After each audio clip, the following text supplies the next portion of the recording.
Alright, here we are at the final part of my walkthrough for Krein. Just finished going through Arknetzel and teleported back. Generally, I'm not a fan of arbitrary teleportation. I think storyline-wise it's super lazy. But the reason I think this is okay is because it's not arbitrary, it's installed. It's an actual place you have to go, and there's like a lot of construction around it, a lot of machinery just to do this one thing. So it's, in terms of like the story implications, it's not like you could just whimsically teleport wherever you want. You have to actually go to the place where it's built. Versus the writing in Elder Scrolls Online, where multiple times random characters pop out of a white hole and it's just written off as express travel. Now, once we enter the Unworld, we get an interesting sight of being back in the same location the player first dreamt of. But this time, they're looking at things from the other side of the fence. I don't know if there's some kind of symbolism in that. Anyway, there's a brigade of enemies waiting for you that you have to go through. Imaginably, you brought your ally with you, so that should take some weight off your shoulders. Now, the architecture in the Unworld is consistently based on vertically exaggerated environments whose structures consist of somewhat simplistic, surrealist designs with medieval overtones in general. Now, there are particular cases where this varies and the designs become much more complex and, in terms of shapes, much more deviant. But that's the general idea. The entrance to the ruined castle is a great example of all of this. The hall is large, but it's especially massive vertically. The pillars have a medieval stone sort of texture with medieval motifs, but you can't quite place them anywhere historically. Whereas the lining of the walls is split with these strange kind of caged fireplaces that appear somewhat surrealistic. These kind of patterns are emphasized even more in Hexel's arena. This place is colder than Skyrim. Now, here's the next boss, Anrkos. The boss itself is quite simple. He has a super strong single-shot magic fire that significantly damages all three main stats: stamina, magicka, and health. Melee damage is negligible. Now, there's really one mechanic, which is that it has two fake versions of itself, and it will teleport to swap places between one of the two every so often, so you have to find the real version and kill it. And you're kind of fighting through this sea of enemies as well, because you'll also have to deal with a small army of void melee and magic ads that spawn indefinitely throughout the fight until you win. Most likely, you'll have to have one of your allies accompany you, so this makes the boss much easier in undertaking.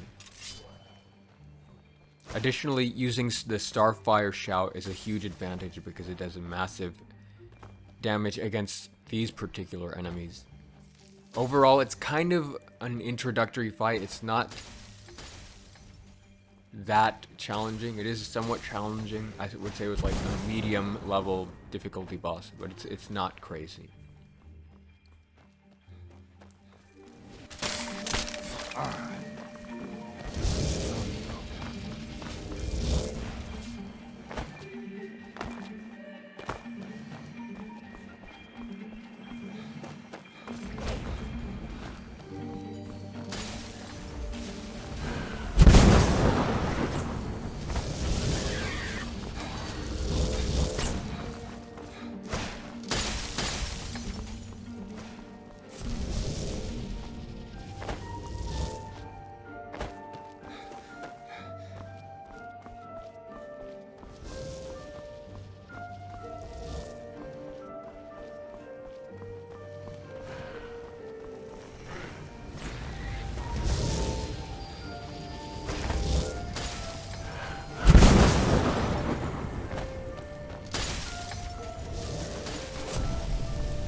The next boss is Hexel will in not Hexel's Amphitheater. stop us.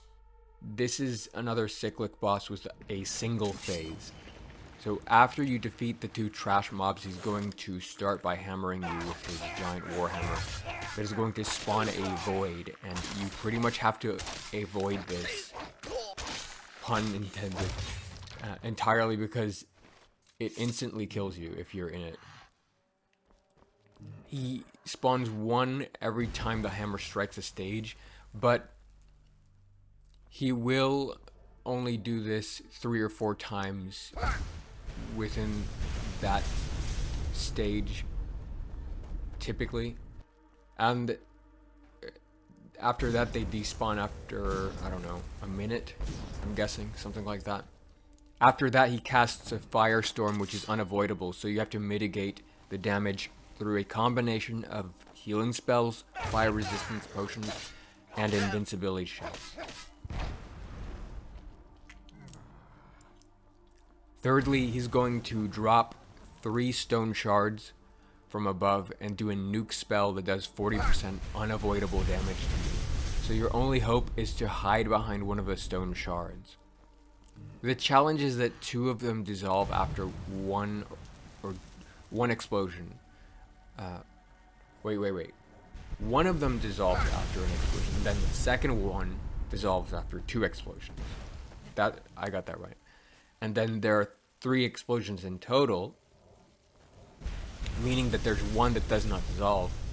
You have to find the right one. You have to remember which one of those was the right one in order for the rest of the fight. Finally, he will summon a doppelganger of the player, which is not especially threatening. After defeating it, the phase will cycle to the first part, and you have to do this 3 times to defeat the boss. I would say this is one of the more challenging bosses overall, because you have to make a series of right moves 3 times in a row to stay alive, and the firestorm is pretty nasty, or can get pretty nasty, because it can go on for a few times. So I would say this is like a 6 or 7 out of 10 in terms of difficulty, upper mid-level, but it's not too much of a threat that you're going to be here for a while. Certainly not as deadly as the top 3. Just a little commentary on the amphitheater. It really opens up and has a different outline than any other part of the architecture in this chapter, and strongly experiments with a deviant expression of personality as compared to the normal and typical structure of the hallway entrance in the previous level. What I mean to say is that you can place the hallway level kind of in the real world. You can kind of compare it to something in the real world. It's much more difficult to do that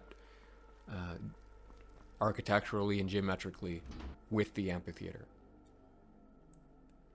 Additionally, the colors are varied here a bit more, so we get different impressions going in, although it feels like a cold, unforgiving environment. There's kind of a threatening scarlet red that lights up the middle of the background presentation that doesn't really come off to me as warm in the sense that it's welcoming.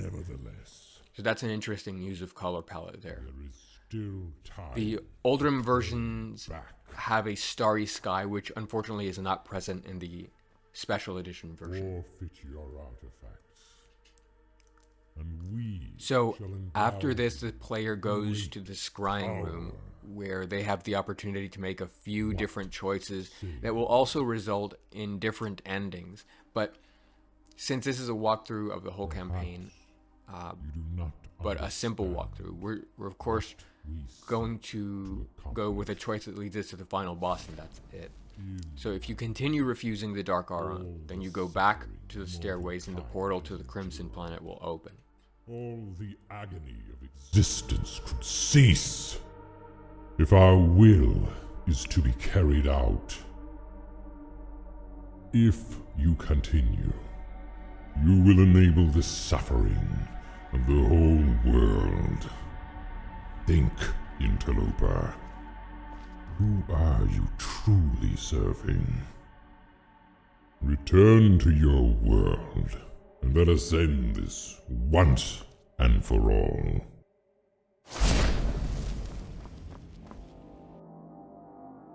Do you seek to preserve your own life? What if we reserved our advances for the centuries to come? You would live your life unperturbed by our machinations. All you must do is relinquish the power you hold over us, and we shall return you to your world. You are making a grave mistake, interloper. We will ensure your demise is eternally painful. Just you wait. If you will not relinquish your power, you may leave with it. Behold, I have opened a portal to your world.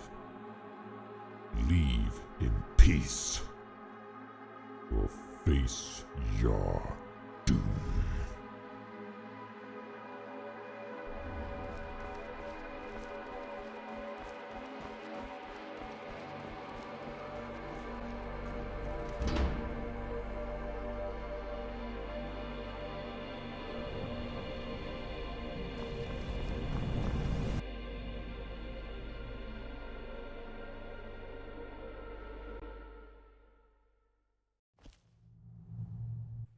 So here is the final level in the campaign, which is Epicol the Ever-Falling, which is conceptually one of the most otherworldly and stunning environments I've seen in Skyrim.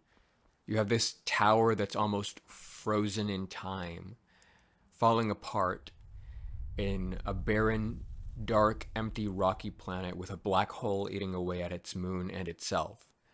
Honestly, probably the coolest skybox in Skyrim that I've seen. Definitely the most conceptually grand. A combination of the articulation of the concept and the concept itself is expressed very impressively here. Most custom skies in Skyrim don't do much beyond mixing color effects and bloom, for that matter, so this is like really ahead of everything else.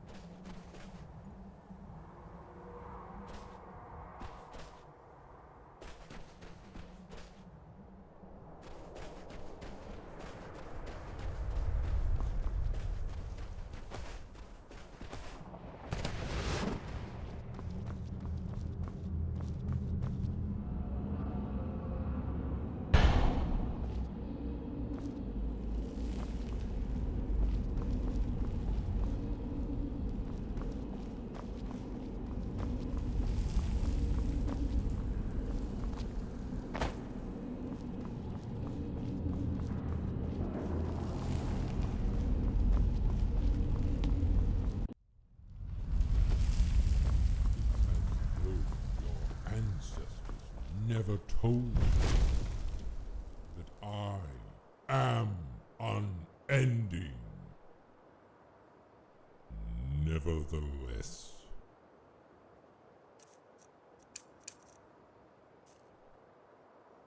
as you have purged all my knights, I am obliged to meet you in battle. Come, interloper. Let me show you the power of ruin. Okay, now here's the final boss, Vosik. So the experience is slightly different depending on if you're magic or melee. Of course, if you're beefed up on both, it will just assume you're magic.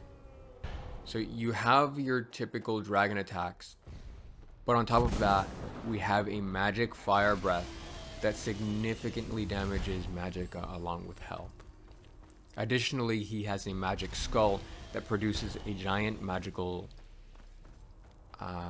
explosion. And during that time, the first 25% of health, magic runes will spawn overhead and cast the same magical skull. So you have to constantly be moving around for that matter. Magic casters will also have to deal with 2 Void Dragon ads that spawn sequentially, so be careful with that. They're pretty easy to kill, but you still have to pay attention to them. If you don't, they can get annoying and interrupt you or whatever, and potentially kill you. Below 60% or so, the giant blades are going to fall from the sky that cause a very damaging explosion upon impact, and if you're nearby, you'll be killed instantly from being crushed. Then after a dozen seconds or so, they begin spawning magic explosions that will also damage you severely if you're nearby, so you have to be careful with those as well. Now, every so often he's going to land, and there are a number of ways to maximize damage against him during this time. Running around and striking him with melee a number of times while dodging his tail attack seems to be pretty effective for melee. Otherwise, using interrupting magic such as double lightning when he does a flyby attack works for magic casters. Most likely you will have to use a number of potions for this, and of course you can't fall off the platform. So I would say this is definitely the hardest or second hardest fight in the game, simply because there's not much room to escape from all these various mechanics, and they're constantly going on. You constantly have to be aware of them. You also have to quite often deal with multiple mechanics simultaneously. So it's definitely worthy of a final boss experience. A lot of final bosses across games are remembered for being easier than a previous boss, for example, and everyone recollects it like that. This is certainly one that goes out with a bang. And pretty much your biggest ally here is to do as much damage as quickly as possible when he's vulnerable. And that does remind me of another thing, which is that he will have a mirror shield, so you're not allowed to attack him when he has the mirror shield enabled, because when it is cast, if you hit him, damage will also be done to you. And I think if it's a magic attack, it's like 3 times as much damage or something. So you'll end up healing him, because the mirror, any attacks on him will heal him and also damage you. So that was Krein, and obviously this is a massive DLC mod. I'm pretty sure this is the largest campaign in Skyrim. In my opinion, an epic adventure, especially thinking about where you started and all the places you went through in the journey as well. For me, Krein dares to be different in many ways, not just with the introduction of different modes of play, with environmentally dynamic boss fights and such, but by making unseen environments fit into Skyrim, into a Skyrim experience, let's say, in which an entirely new, invented layer of lore was written as the vehicle for adventure. Demons matters not. I truly cannot say goodbye, interloper. One day, we will become revenants once more, piercing through your hollow world for that which has been is what will be.